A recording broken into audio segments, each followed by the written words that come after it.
different projects related to social justice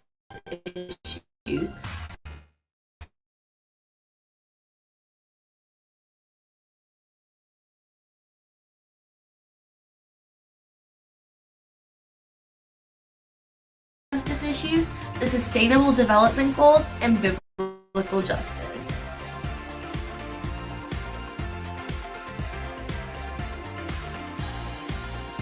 So why this subject? As a girls group, we chose to investigate the question, does more technology always equal better education?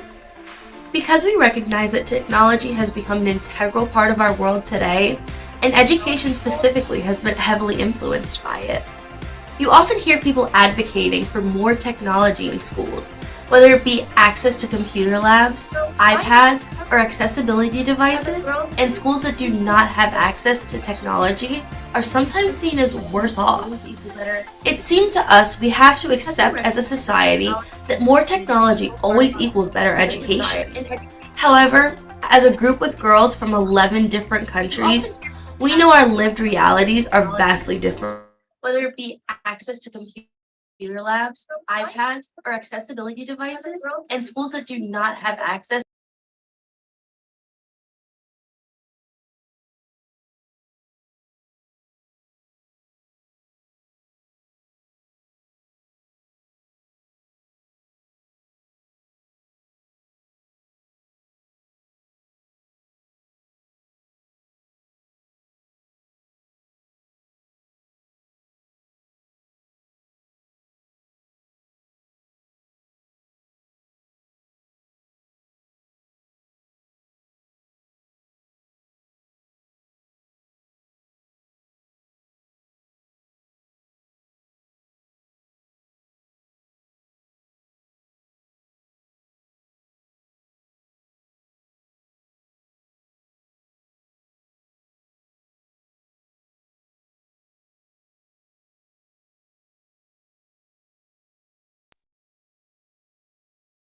The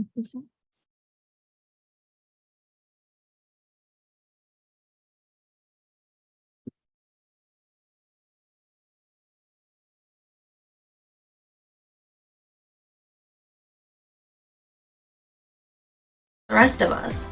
Therefore, we wanted to access to computer labs, iPads, or accessibility devices, and schools that do not have access to technology are sometimes seen as worse off. It seems to us we have to accept as a society that more technology always equals better education. However, as a group with girls from 11 different countries, lived with another. And what makes sense for one of us doesn't always make sense for the rest of us. Therefore, we wanted to explore this topic in a way that does not ignore the need for technology to connect a globalized world together, but that does not call into question how much technology is needed to provide meaningful educational experiences. Are you ready to hear from our girls? Stay tuned. And what makes sense for one of us doesn't always make sense for the rest of us. Therefore, we wanted to do this. Now, Lolo is going to explain a little bit about her involvement working with Salvation Army schools in Kenya. My name is Berit Lolo. I'm from Kenya, and I'm also part of the International Social Justice Girls Group. Currently, I do consulting on inclusive education, and this has given me the opportunity to interact with different special schools in different forums. With the majority of the schools being run by the Salvation, provided me with the opportunity to come across some case studies from teachers and students who have shared their experiences on digital education. It has been an amazing journey for some in gaining technologies, as learners are trained on how to use devices such as computers, laptops, tablets, and Orbit readers, especially for the schools that have learners with visual impairment. Learners are now in a position to use them without any challenge, and this has proved that no matter their disabilities, they are able to fit into the society. The use of technology in learning has increased the learners' confidence and self-esteem, introducing them to the academic world and allow them have access to information.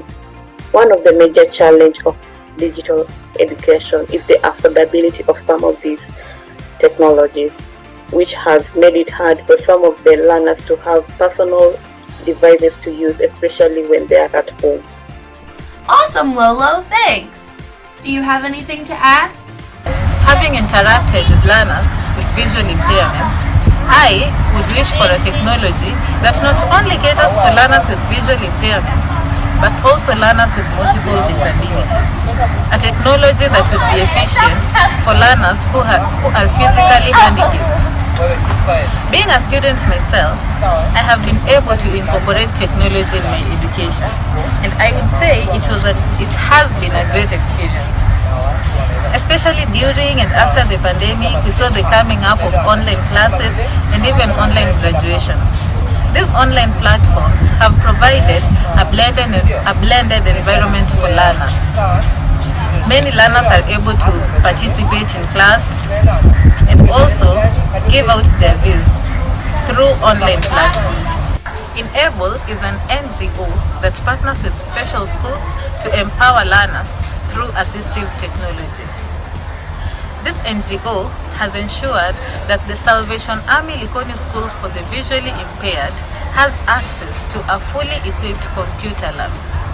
This computer lab uses assistive technology that requires the learners to master the keyboard and use headphones during their digital learning. So it seems the Salvation Army has had a long and close relationship with education. But how is that being furthered nowadays? Let's take a trip around the world and have a look at what teachers around the globe think about the digital divide.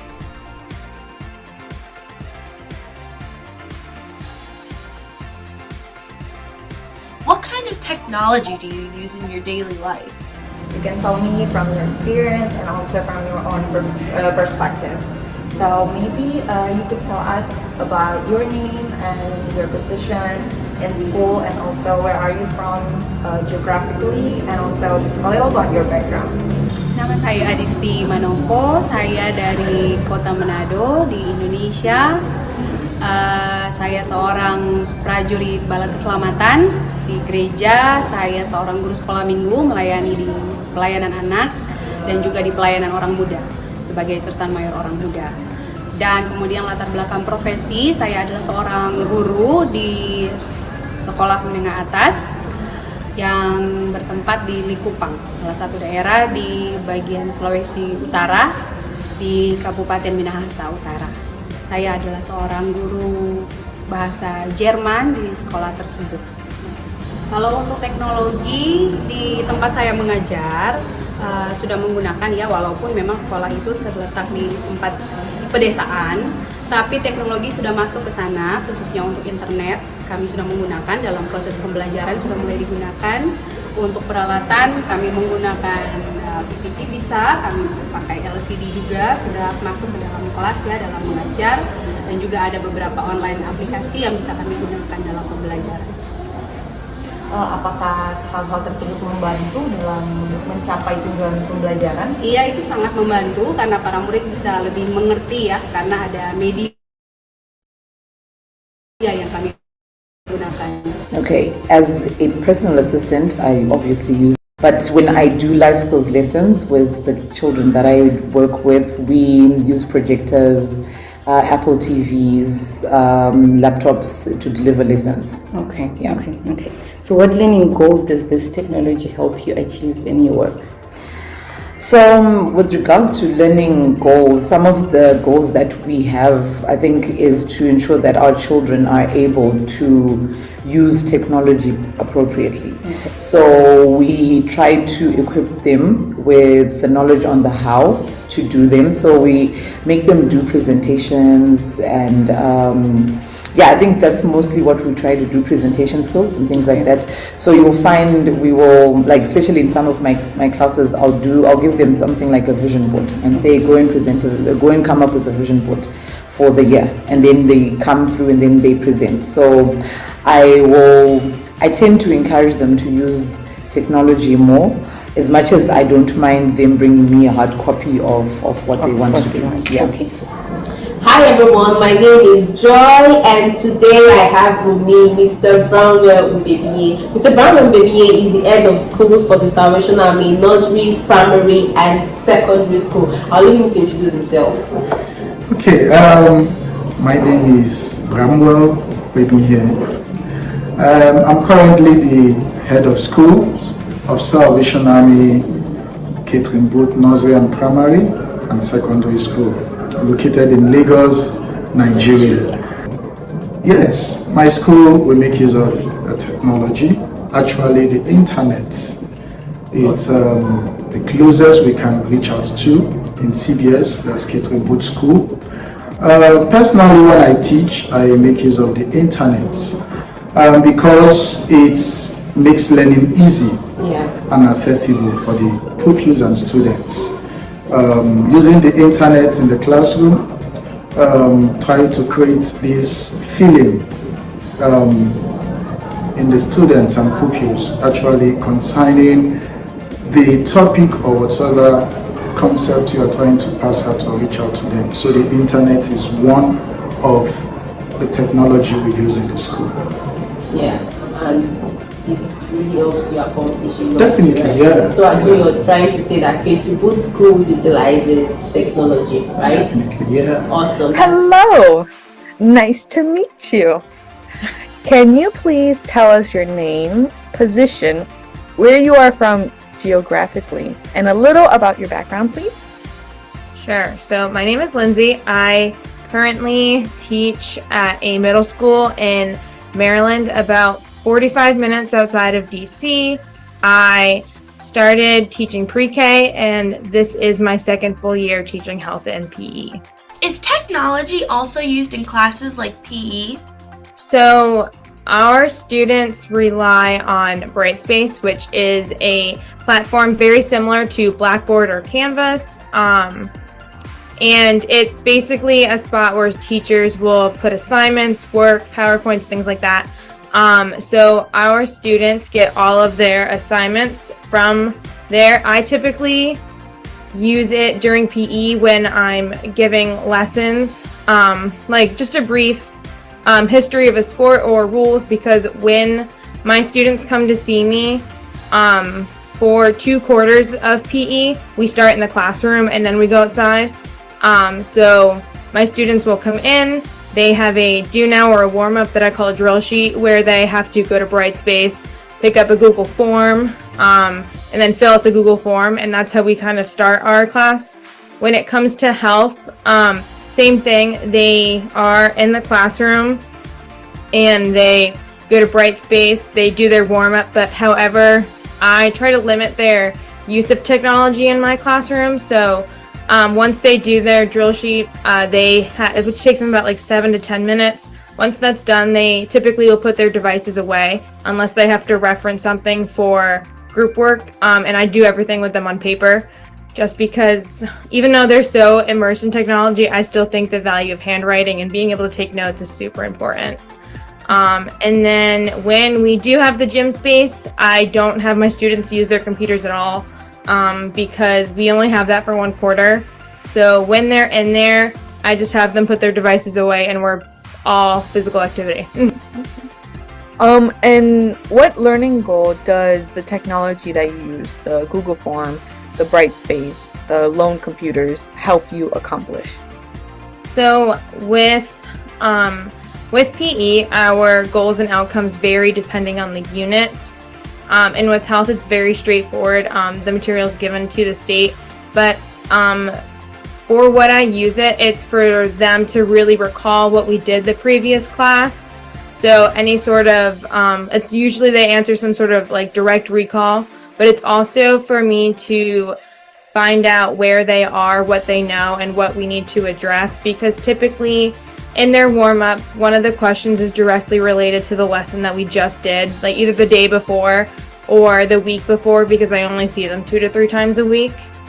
And then I also use them to collect data for like pre-test and post-test and things like that. So, Cool. How significant is the digital divide between the students you teach in their home contexts? For example, do all students have access to reliable internet or access to libraries, community centers, or any other way where they can get reliable internet? Kalau untuk siswa ya, siswa karena itu juga memang di desa, tidak semua memiliki akses internet, khususnya internet ya, dan juga teknologi. Memang beberapa berasal dari golongan keluarga yang kurang mampu, sehingga kalaupun mereka dalam hal ini pengetahuan ya untuk mengaksesnya, mereka lebih sering ke sekolah karena di sekolah menyediakan device yang mereka butuhkan dan juga akses internet. Jadi kalau di rumah memang mungkin agak terbatas karena tidak semua dapat akses internet.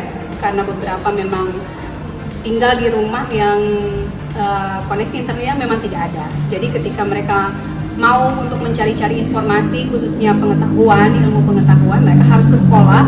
Di situ sudah tersedia. Ya, jadi mereka juga bisa mengakses online library ya seperti itu, bisa langsung ke sekolah. Karena di sekolah aksesnya sudah ada.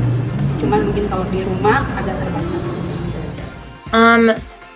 If I had to guess, I would say the majority of our students have access to internet, if not all of them. My school is a little bit different because I teach at a public charter. So some of my students are from the direct area, but some of them are not. So it's kind of hard to tell whether or not internet is accessible for all of them. But I'm gonna say yes, that it is. And there are definitely public libraries and things like that in the area that students could go to for internet if needed. But I think at this point, most of them do. So how do they respond to the use of technology in your classes, or whether it's homework or assignments? How do they respond? Does it seem difficult for them? Are they coping up well? Any challenges? I'd like to think not really. It really depends on the type of student that you're working with, because most of them, this is Gen Z plus, so you'll find they're always on a gadget. So working with technology is not that much of a challenge for most. I definitely think that there are areas even Maryland that there is a digital divide. There are definitely some counties in our district that aren't as fortunate as us to have these devices provided. And these devices provide an access to a ton of information if these kids learn how to use it correctly. So I would definitely say there is a digital divide. However, I think that has changed dramatically with COVID because we had that whole year where we relied on virtual teaching and getting access to those things. However, from other teachers I've talked to in other specialties, like the digital divide can also be greater for like students that are in special education, regardless of what where they are. There's definitely technology will always be there to like assist them, but if they can access that technology. Kalau untuk perbandingan ya dengan di tempat lain, untuk teknologi khususnya, memang karena tempat saya mengajar juga tergolong di pedesaan, memang untuk akses internet dan teknologi dibandingkan di kota-kota lain, sekolah yang ada di perkotaan, apalagi dibandingkan dengan di negara lain, memang belum terlalu baik ya kalau dibandingkan. Tapi sebagian besar memang itu sangat membantu, walaupun hanya beberapa bagian ya dari teknologi yang kami gunakan, tapi setidaknya itu sangat membantu perkembangan khususnya tujuan pembelajaran bisa tercapai dalam penggunaan platform tersebut ya. Walaupun memang belum semua guru menggunakan, tapi kami ada pelatihan-pelatihan juga untuk para guru yang berkaitan dengan teknologi ya pada umumnya, sehingga kami juga tidak tertinggal, tapi para guru juga berkembang dalam hal teknologi dalam mengajar. Wonderful. And I think it's the same for the students as well. Maybe there are some of them and some of them who doesn't use technology that much, but also some of the students already good at using technology. Do you feel there's a digital divide between your school and other parts of the country or other parts of the world? Yes, definitely. Digital divide definitely is the unequal access to digital technology. So yes, that's a problem we face because it's difficult to reach out or to get these technologies per se, because they are very expensive, and when they are expensive, it's difficult to get to. So that is a problem we are facing here. How significant is this digital divide? Let's say, for instance, every student have internet in their homes. When they have assignments that has to do with the utilization of internet, how do they go about it? Like, okay, yes, it's so significant actually, because even at home, it's difficult, or you can see out of a scale of 100, like 80% do not have access to internet at home, to libraries and all that. Even this was so much on the school during the COVID-19 era. yeah, that's Yes, true. during that period when we were on lockdown, we had to go back or fall back to technology, and that was when we noticed that it's something that we are supposed to be using often, because it caused a lot of problem. Parents and children could not have access to internet, to all this, because it's quite expensive.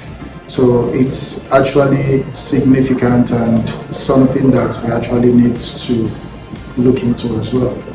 Yeah, thank you so much, and thank you for bringing back COVID, because during the period of COVID-19, we realized that schools weren't in session, and so everybody had to fall back to technology and learning from home. Yeah, so I can imagine students not having internet. Thank you so much for that. So, what teaching methods or what tools do you use regularly when teaching? Okay, yes, in the class, because that is where learning also takes place. There are so many teaching methods we use in the class. We have the group method, whereby we'll bring students together in groups and give them tasks according to their abilities. We also make use of games as well. Teachers use games to also get their attention, to make them love what you're about or what you are passing out to them. Yeah, we also have other methods. We do the quiz, the debate. It's just a way to just make this learning process very convenient and comfortable for the pupils and students. And during using all of these methods, do you use technology when, for the games, the debates, the quiz? Do you sometimes utilize technology,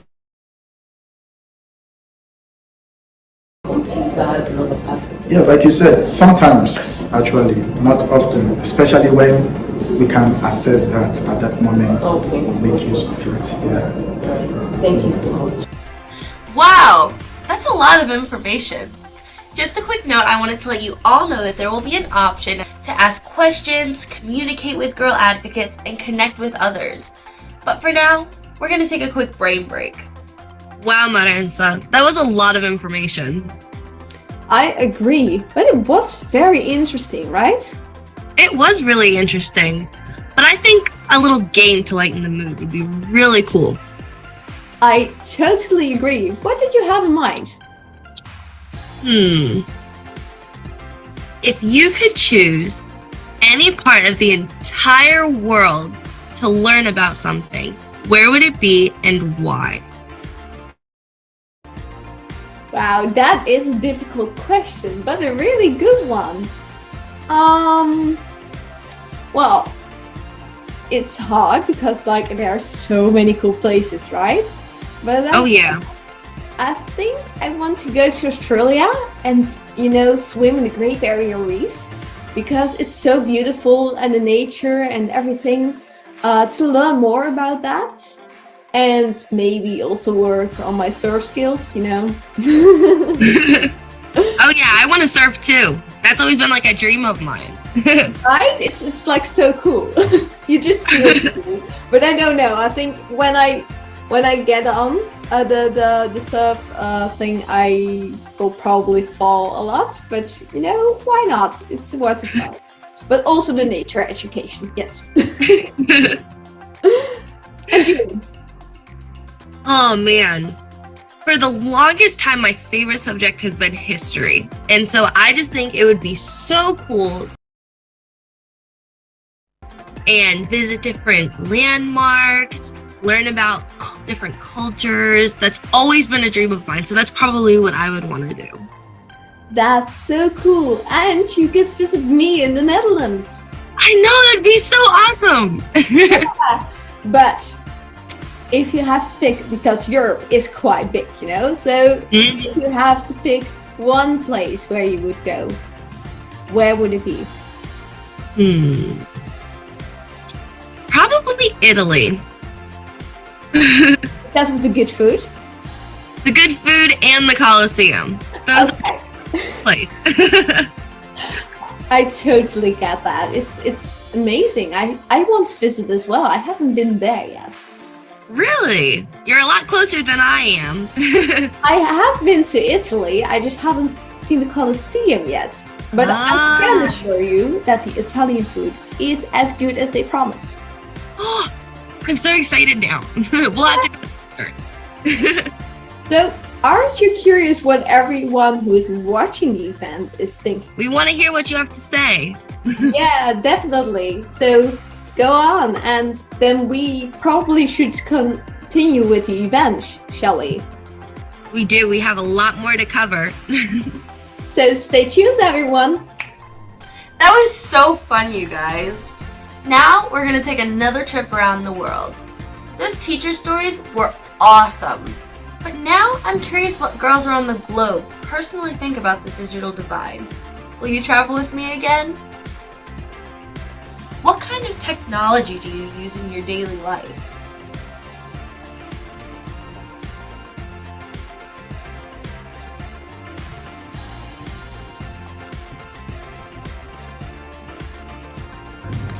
As a designer and as a student, do you use a lot of technology? Yes, almost only. It's very important in my life. Could you give me some examples of what you use? Social media is a very big one. News articles, anything like TV, laptop, and anything you can see on a screen, I need it. Okay, because when you design something, you don't just draw that, right? You use your computer and stuff like Yes. that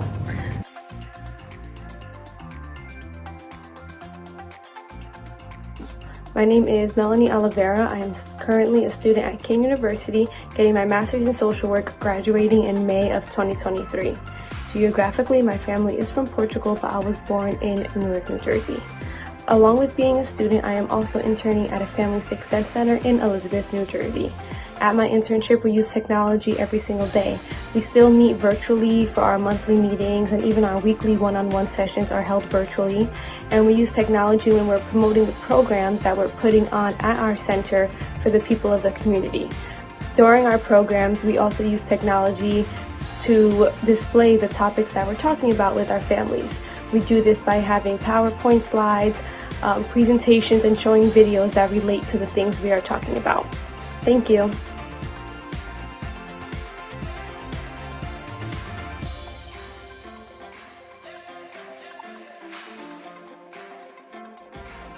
Nama saya Tenia Wulan Ajaib Tengke, bisa dipanggil Wulan.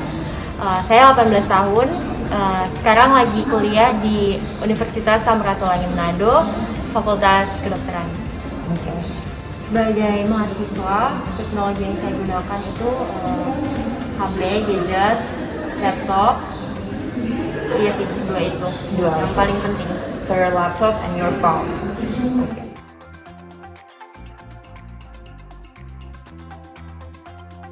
Sí, se utilizo todo tipo, ya sea un teléfono, una computadora, entre otras cosas necesarias para estudiar y también para desenvolverme en la sociedad. Perfecto.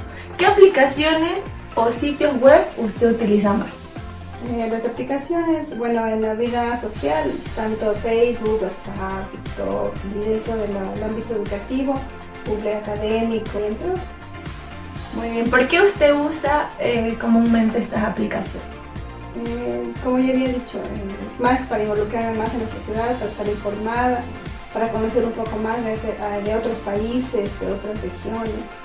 Y dentro del estudio, las aplicaciones que más necesarias para poder desempeñar bien en la universidad, en el colegio. Correcto. ¿Qué tipo de beneficios usted obtiene al usar este tipo de tecnología?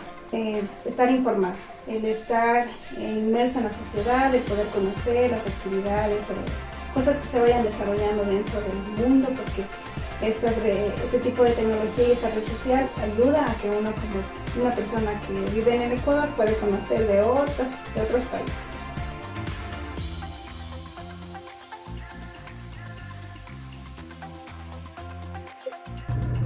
As a college student, I use technology all the time, from social media posts to readings for classrooms to language learning apps and even communicating internationally with friends, just like the girls in this social justice group with me. Technology is a natural part of my daily life. Do you use technology within school? Do you think it helps you or doesn't help you? And why is that? De la universidad. En la universidad básicamente sí. Ahí es donde uno aprende a utilizar una computadora, utilizar un celular, porque es necesario para la comunicación entre compañeros, para el desarrollo de los trabajos, tareas, entonces ahí sí. Por lo tanto, ¿usted considera que sí fue una ayuda fundamental? Por supuesto, fue muy fundamental, incluso en la época de la pandemia uno tenía que contar necesariamente con un celular, una computadora para poder recibir clases, porque si no podíamos de ninguna manera porque estábamos aislados, pero igual las clases seguían y seguían. Claro, no había el presente. And you use it for your studies? Yep, I need books, I need summaries, I need people on YouTube telling me what to do. YouTube, a very important source Yes. for all of us. Di universitas saya ada satu portal namanya Inspire Portal. Jadi bisa diakses untuk mengerjakan tugas, melihat materi dari dosen. Jadi kalau misalnya tidak sempat foto atau video pada saat pembelajaran, bisa kita lihat kembali di portal Inspire. Google Classroom, terus kalau pas kuliah ada portal Inspire, jadi semuanya itu membantu dan semakin berkembang. Ya, mungkin ya proyektor di sekolah. Ya, proyektor, ya, ada LCD. One issue in particular that technology helps solve is the issue of inaccessibility of reading materials for many students at my college. The college is able to purchase materials digitally and then disperse them throughout the student body in a way that allows as many people as possible to be able to access them in a way that would be much more difficult and probably much more costly to do so if they just purchased paper materials and then tried to distribute those amongst students. How has technology changed since starting primary school to now? Evolucionado de gran manera porque, como digo, en la época de la escuela no se conocía mucho sobre una computadora. Y en el colegio ya era una computadora de mesa la que uno podía manipular, pero en el colegio, en la universidad ya es una laptop, es un celular táctil, y en esa época no había nada de eso, entonces por supuesto que fue una gran ayuda para la educación también y también para el desarrollo como persona también. When you were growing up, did you use a lot of technology as well? I used less technology, but it was mostly like for video games. So we had a computer and we had a TV, but I didn't use it in the way we use it now. I used it for video games. Also very important, Very right? important, yeah. And at school, was there any technology at school that you used? In primary school, by example? Primary school, no. Well, we had a TV as well for educational purposes. They But did the driving the little thing. driving thing, yeah. So we had these screens and they would drive into the classroom, right? In the Very, Netherlands. very old TVs. Yes. Really, really big ones as well. Yes, but it was mostly writing down on paper. And then later at middle school, we got iPads instead of books. That's pretty cool. That's really cool. And we had everything on it. How did that work? Did that work for you? How old were you? I was 13, I think. And it really works because instead of having a big backpack, I could just have one iPad and everything was on it. We did we did not always use it for its purposes. You but were like 13, right? So I was 13. I was rebelling. yeah. Didn't care. But not carrying all those books around, that sounds like It was really amazing. Yeah. My bag is so much happier now. That's very grateful that you didn't use all those books. Oh yeah. What are some negative side effects from using technology daily? Sometimes it's a lot to use all this technology because it's kind of, you're dependent on it. And sometimes it's nice to just go back to book and paper and start there instead of starting with something like social media or something like your laptop. Sometimes it's good to just go into books and go into paper. Just because you can rely on it, or it's just nicer for your eyes, or why? Yeah, it's better for your eyes. It's a lot less information that's unnecessary while you're looking at it. All the TikToks and Yeah. stuff like that. That's like a lot of information. A lot of distraction. It's, yeah. I understand that.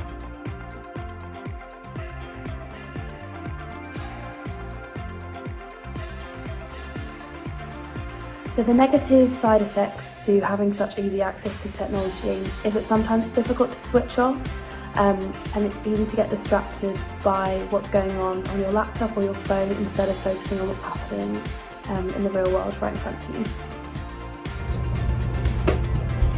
However, one thing I don't like about using technology so much in my daily college education is that because it has become so convenient in so many realms of my educational experience, it has made it to where almost every part of my education is attached to technology in some way.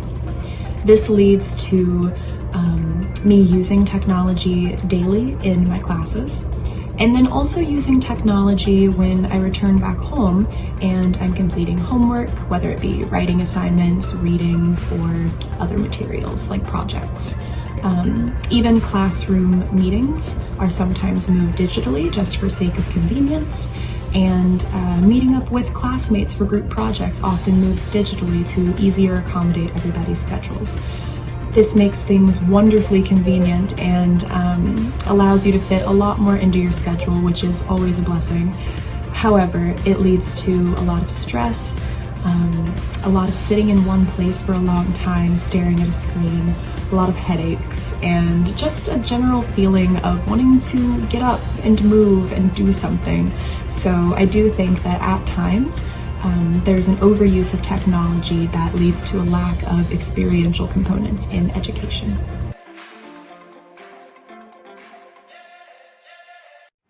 The internet is a very useful tool for gaining information by the learners. Learners are able to access different articles on different topics from the internet. However, I believe that the information being consumed by the learners should be regulated well by the facilitators. The learners should not be able to access too much information from the internet. Also, accessing too much information from the internet may hinder the learner's ability to think creatively and critically and come up with new ideas. What would you like to see regarding technology in the near future?